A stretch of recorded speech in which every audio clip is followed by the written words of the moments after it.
Okay, I guess we're going to start. First of all, before I introduce someone who needs no introduction, I want to thank our sponsor, Walters. We're sitting in his wonderful chairs from the Blacks Collection, Ken Schindler.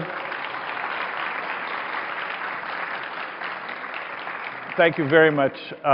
And because we have a lot to cover and because so many of you want to say hi to Trisha, there will be, we'll probably fill up till noon, but Trisha has said she's going to hang around. There's nobody coming else, and nobody else coming in this room, so she will just answer questions there. She can answer no questions about the future, so anything else, but she'll be glad to talk about. Yes?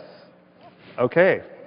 So again, no introduction is needed. Let me just welcome Trisha Wilson.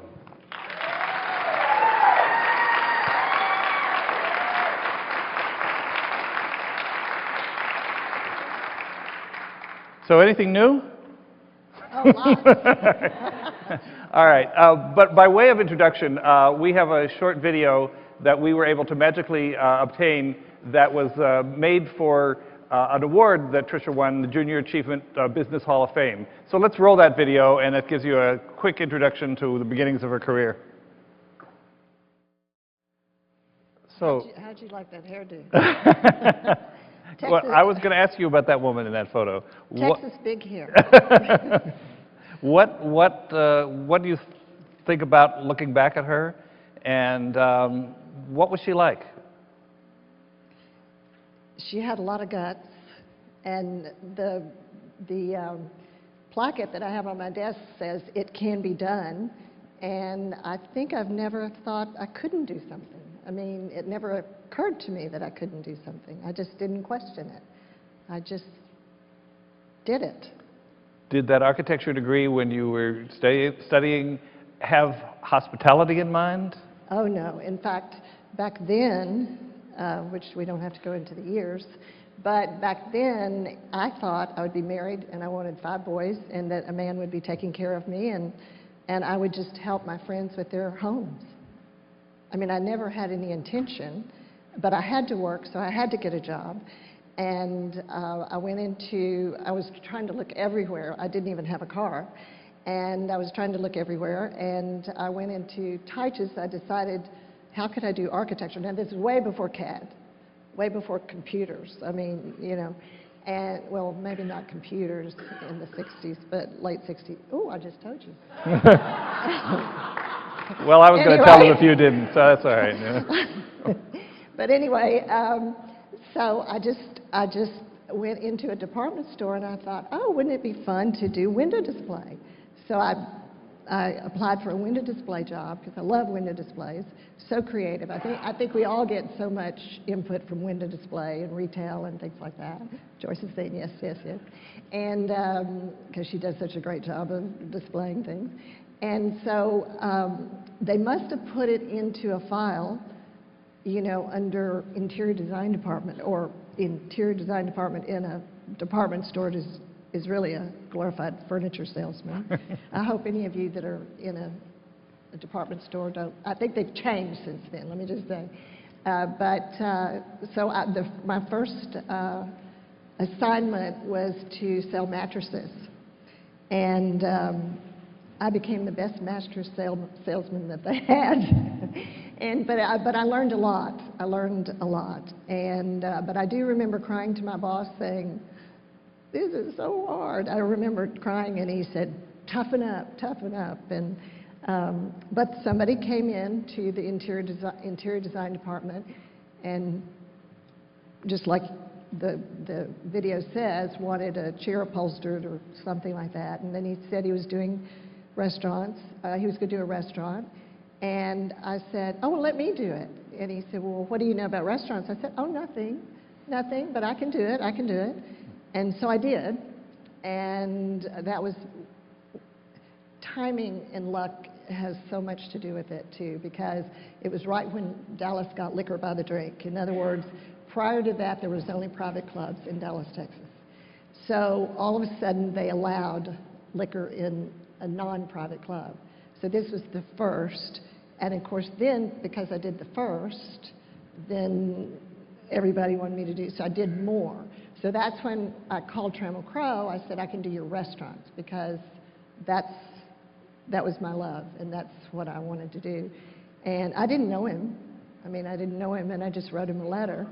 And what's amazing is he picked up the phone and called me, you know, and said, okay. Wow. You know, and I just, like I said, I'd kill to know what, I bet I had so many misspellings in that letter. I mean, I just can't even imagine what that letter would have said, you know. But anyway. You didn't keep it. It would be a collector's item now. It would. Yes, yes. But I have wonderful handwritten notes from Trammell before he died, and he was a risk taker. I mean, as he said, neither one of us knew what we were doing, and it worked. Yeah. You know, and that was the era when usually hotel restaurants were a hotel restaurant. They weren't destination locations. And that really, I don't know that one hotel started it. I'm sure there were several at the same time, but it certainly was in the pioneering efforts of restaurants being destinations, for sure. Just to go back a little bit, was there a creative gene in your background, family that were creative? In the fourth grade, I won the SPCA Art Award for I Am Rover, I Was Run Over. And I missed that in my research. Darn it. And I got a $100 bill, and I was in the newspaper holding my picture of Rover with a dog with his name in his arm in a cast, saying, "I'm Rover, I was run over," and that was my art career. Wow, that was That took it off. It all started well, and from that, and I just noticed more than 40 years, Wilson Associates was created. Projects in nearly every corner of the world. At one time, you had overseen more than 1 million high-end hotel rooms. I believe at your peak, how many employees were in the company at its largest? I read 350 at one point, but I never remember numbers like that, but that sounds about right. And, you probably know better than I. Well, I'm just curious. I mean, how many people have worked for Trisha here? Just applaud so we can. How many have worked with her? Wow, that's great. That's great. I mean, people are here from Singapore, and the people we've worked with forever, like Roger and and Jerry, who goes to Roger then goes back. It's just we all love each other. Clearly, it's hard to walk through the halls with her without several people stopping to hug her. So that's a nice feeling. I think we can. Most of us can say this. And I never had a family. I never had children. And my employees, my friends become my family. They have been my family. They've been my life. I mean, it's very difficult for me to separate life and family and love. I vacation with clients and with friends that work for me. And Hannah, where's Hannah? She just went to Africa. She can sing in the bush. She can do anything. I mean, there's all. It's just we all have so much fun together, and they are my family. They are my family. Oh, nice. What are some of the? Well, just looking back, what are some of the emotions you have? I mean, is it comprehensible to you that you've done so much and worked with so many famous people and? What's it feel like?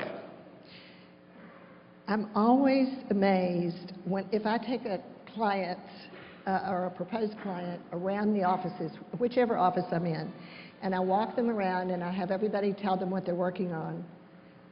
I'm more blown away than the client probably is at the end of it. I'm just going, oh my God, we are amazing. I mean, I'm just blown away all the time. Yeah.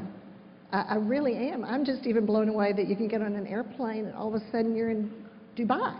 I'm still blown away by that. Right.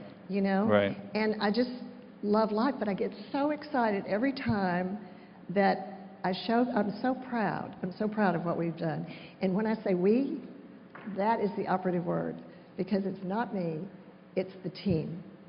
Without a talented team and hiring people more talented than I, smarter than I. We're all smart and talented in different ways, and I think I'm more of a generalist.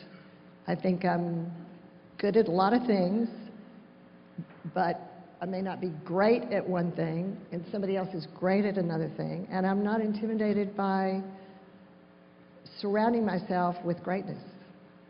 Wow. And therefore, I think that I've been so fortunate that they have, for the most part, stayed.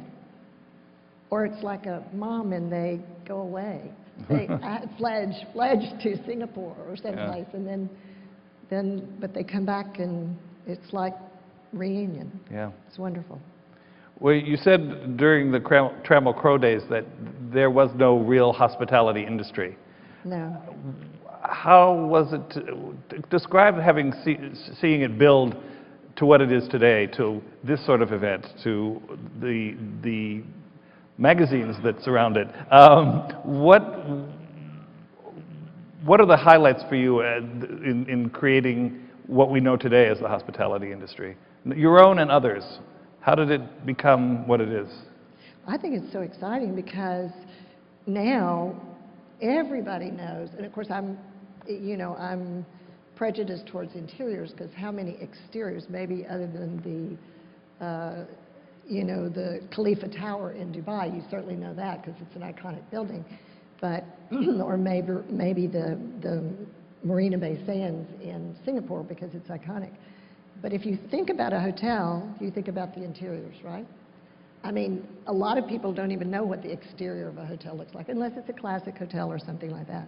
And I think what is so great is, I think I can describe for all of you, we design from the inside out, really, and make it work. I mean, how many times have we moved or added a rotunda or moved elevators or things like that to really make it work? And I'm not sure, I think interior designers were decorators before, and just, plumping pillows and things like that. And I think that we're so fortunate. I mean, I've seen the whole industry change, obviously, and including the vendors, because not only was there only, I'm generalizing, I mean, there was a Shelby Williams or somebody like that out there that did contract, but like stacking chairs, but it was mostly, the contract was mostly office, and what we had to go to was residential, furnishings and fabrics and things like that. Roger, do you agree? Yeah? Roger said yes. You're not that old, but you remember. Huh. Yeah. And you were a big part of creating it, though. Well, I'm, one of the proudest things is to go to another country, and of course, my favorite and what took my heart was Africa, and that is, I can't believe it was 24 years ago when we started. And of course, I just naively, he said, I want to design an African palace, and I went, oh, sure, sure. And then I started doing my research. African palaces is a hut, a thatched hut. I mean, there's no African palace, so we had to do a Disney-esque kind of thing and try to create what someone might think was an African palace. But the vendors, the precast, the marble, the carpeting, the ex-minister, all of that, they wanted me to come see their factories, and I finally went, ugh, just don't show me one more horrible looking thing, lamps, anything. And so we taught them how to do things. And they'd never done precast. We brought in a sculptor from Disney. He showed them how to sculpt in the precast for all of the animals and everything we have on the exterior of the building. And any of you all have seen the photographs and on the interior too. And we created industries. Right now in South Africa, there's 8 precast companies that are doing that. And like the ex-minister, people would say, oh, you can only have 4 colors. And I'd go, why? And they'd go, well,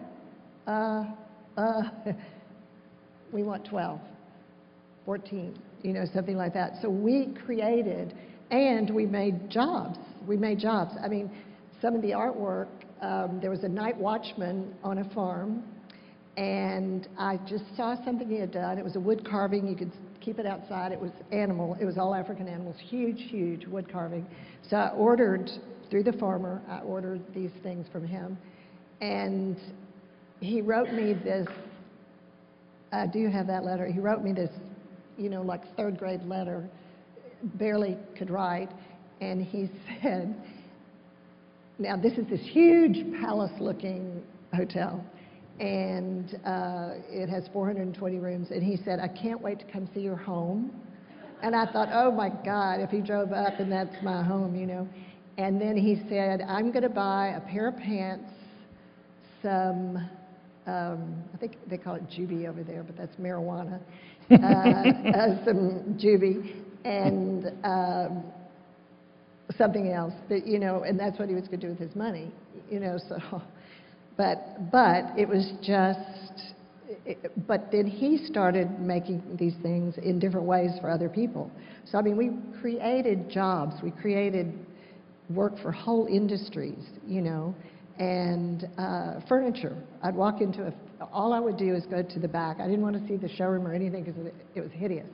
So I would go to the back and just see their capabilities and what they could do, what they could make. And then we taught them what we wanted, and it did make the design industry in South Africa, and I think that's what's happened everywhere. I know the vendors respond to what we all like. I mean, and I think it's just been so rewarding to do that. Was that your first international project? No, Claridge's in London was the first one, and I just have to tell you a quick story. Unlike the United States, it's very litigious. Europe is not, which is a real benefit of working overseas, and they're not litigious. And so in London, or when you design something, you are also the contractor. So we were redoing all the suites and the bathrooms and everything at Claridge's. And, you know, they all have those old bathrooms. And as we're tearing out some of the marble and, you know, and everything, plumbing bursts, floods the ballroom below, and you know, I'm just going, oh my gosh. I mean, the whole ballroom, they had to shut down the ballroom for 3 months, and all the events there and everything that they were having, and all they said is, oh, you couldn't help it, so can you redo our ballroom now? I went, oh. Very tricky, yes. You know, so, but I mean, that was the first one, year outside of the United States, yeah. But the South African palace was the beginning of your love affair with South Africa and Africa. And probably one of the most fascinating things about you is your reputation for creating some of the most beautiful, some of the most high-end hotels ever in the world, and also your dedication to the neediest in that continent. So before we talk about the Wilson Foundation, we have a little film that we would like to show you, and please roll that film.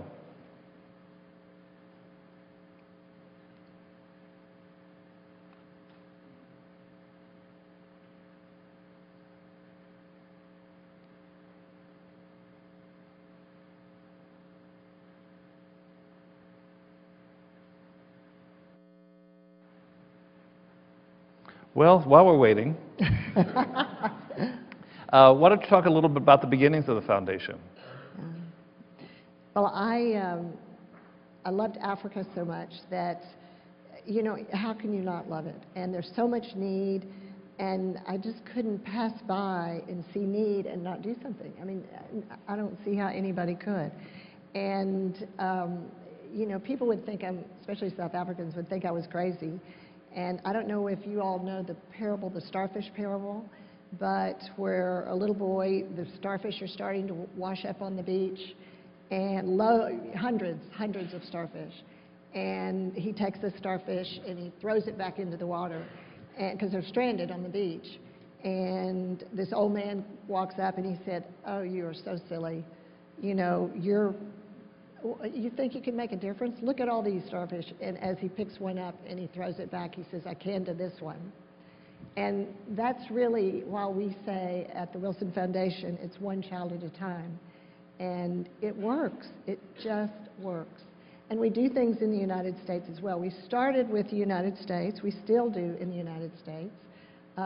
In our LA office, we help a young school, and we've painted their cafeteria with murals. I mean, we hands-on do things, because this is also something that I wanted everybody to get involved with. And when you're dealing with the richest of the rich, I mean, right now we're doing the presidential palace in Abu Dhabi for the ruler, the crown prince, and the vice president.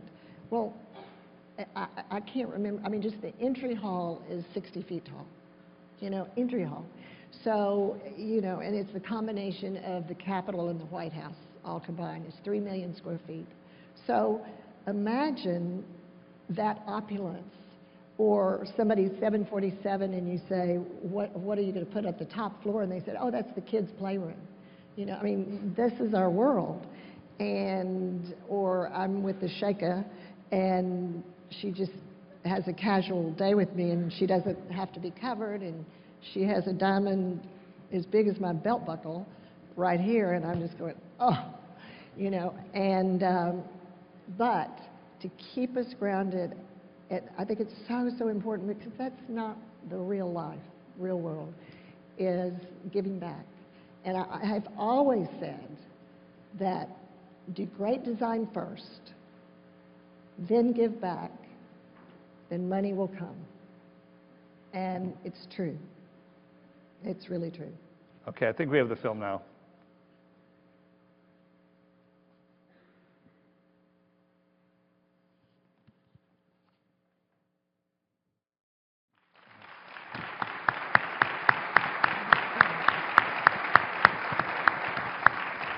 The foundation was begun in what year?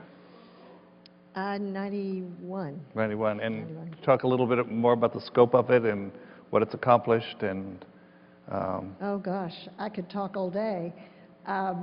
We started off, well, first of all, we started off in the United States, as I said, giving scholarships. There's a local high school near our office that if you're 16 and illiterate in your home language, you are put into the school, and they have nothing. I mean, nothing. And so we started helping them. We started giving scholarships for B students. I was a B student. I did okay.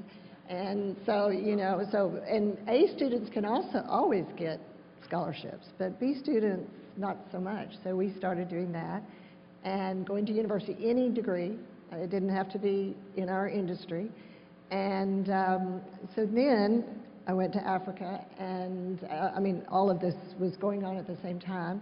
And I have a game lodge. It's a now commercial game lodge, and it, I couldn't help driving down a dirt road to the tiny little town of Fallwater with one stop sign to see these children playing and living, 60 children living in 2 rooms, no water,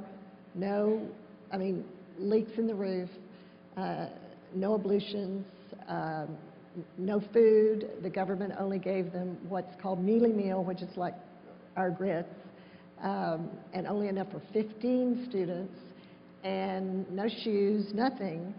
And they just would have to do it in a big pot, looks like a witch's pot, outside. And of course, if it rains, and then the teacher, which was teaching ones from this little to 18, which means they're not learning anything, no books, no paper, no pen, and this is a government school, so a farm school. So how can you not do something? How can you drive by that every day and not do something? So I did something, and instead of trying to fix the government system, I built our own school. And I did it in a little town, and like you saw how many people there now. We've had 2 graduation classes. It's you have to know the culture, you have to deal with the culture. The night before their big test, and they take 1 test, and that tells you where you're going to go to school, whether you can go to a university, whether you can go to what they call a technicon, or not go to school. It's like having 1 chance. And our star pupil was raped the night before the test by her uncle, which is very typical, unfortunately. But we are like social workers. We help them. We've gone out and gotten a 4-year-old out of their home, their shack, two-bedroom shack or two-room shack, because he was watching his father rape his sister. And so, I mean, we are more, you know, for somebody who never had children, I'm a bit like Oprah, who said, I've got lots of children. I've got lots of children there. On the prevention of mother to child, we do antiretrovirals. We do in the first trimester, and then but we have to sneak around because they can't be seen as having a hospital birth, and it has to be a C-section rather than a natural birth. And they're so used to natural birth. So we have to sneak around, or their families will ostracize them. And it's just understanding the culture, but it's making a difference. Now, I got my school built, and you know, in no time, and it was $400,000. And then I got this call one day from Oprah Winfrey, and she said, "How did you get your school built?" Because I promised Nelson Mandela I would get mine, and she'd already been working on it and spent $24 million. It's all public knowledge, so I'm not telling you anything that's not public knowledge. $24 million already, dollars, not rand, dollars, and I don't have a school built. And I went, what? And I said, at that time I didn't know her well enough. I thought in Chicago she would just be an office building. I said, just take your money and throw it out the window. You're wasting your money. And I said, that's ridiculous. And so she said, will you come over? I fired everybody, her board there, who were all just taking money from her, her contractor, her architect, everything. And I think it was 11 months we built her school. And of course hers has a huge auditorium. Ours has a pool. She didn't have a pool. But we now have a new library. But it was interesting. And she said, how'd you do it? I said, I didn't go through the government. You know, ours is a private school. It's just, you know, it's just different. So it's, you just have to know how to do business in another world. Yeah. I mean, I'm sitting here like this. I'm so used to in the Middle East, of course I would have long pants, but still I would sit with both feet on the ground, you know, because I can't cross my leg because you'd see the bottom of my foot, and even this, you could see the bottom of my foot. So I'm so conscious. I know none of you all are, I mean, we're not in the Middle East, but I've gotten so used to it that, you know, because you're so used to just going like that, you know, but in Africa, it is just understanding the culture and understanding them. And it's still, one of those little boys, the little blonde boy who put his arm around Moses, the little black boy, Moses is now, he started when he was 3 with us, and his mother works for me at the lodge, and he is now 14 going through puberty, and and you know, girls are flirting, and not from the school, but from the township, because they don't have anything to do, and I'm scared to death because AIDS is rampant, and they have airborne tuberculosis too in that area, and it can be a heartbreaker. It can be a heartbreaker. But we've had a soccer team.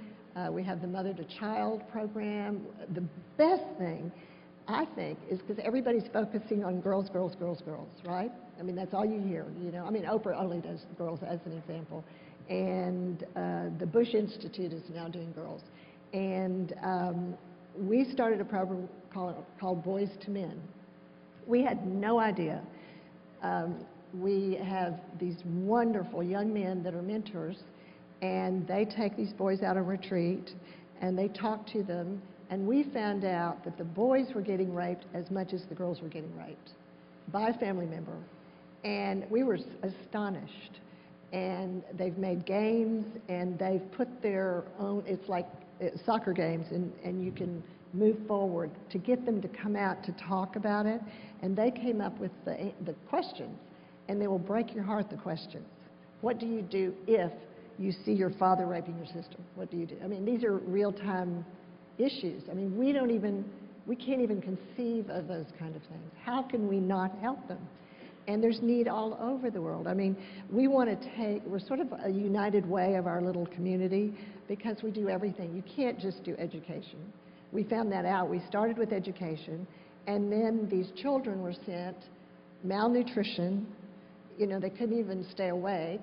I mean, one little girl, because she had only been, you know, grannies, because our whole generation has gone from AIDS, but a granny would sit her on a couch or something, so, and she didn't play, so she couldn't even sit up. She would just fall over. And so we had her at our place for about 3 weeks, and she jumped on the trampoline with my lodge manager's kids, ran around with them, and at the end of that, she was fine. It was just that she had no muscle control. She'd never moved, you know, and she was 3. So it's caring. It's just caring. Wow. Well, we have to wrap up, but I want to end with a story. I met someone last night who was talking about how he wanted to be here today, and he said that he had worked with you for 5 years, and circumstances led him to another job.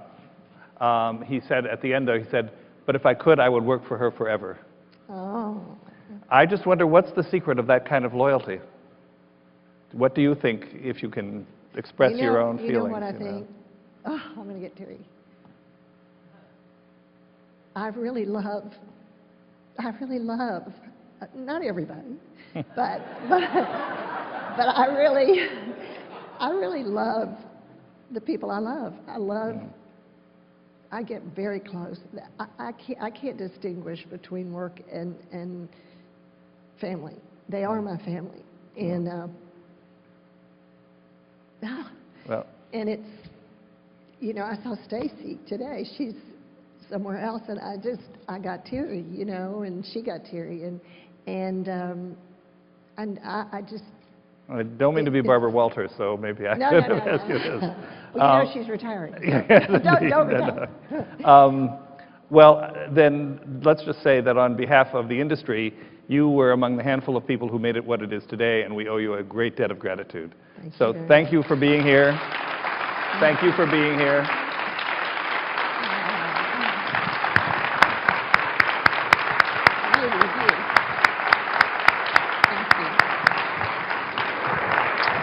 And she'll be hanging out. And thanks again to Walters for these chairs and for sponsorship. And we really appreciate your being here. And come say hi to Trisha. Thanks.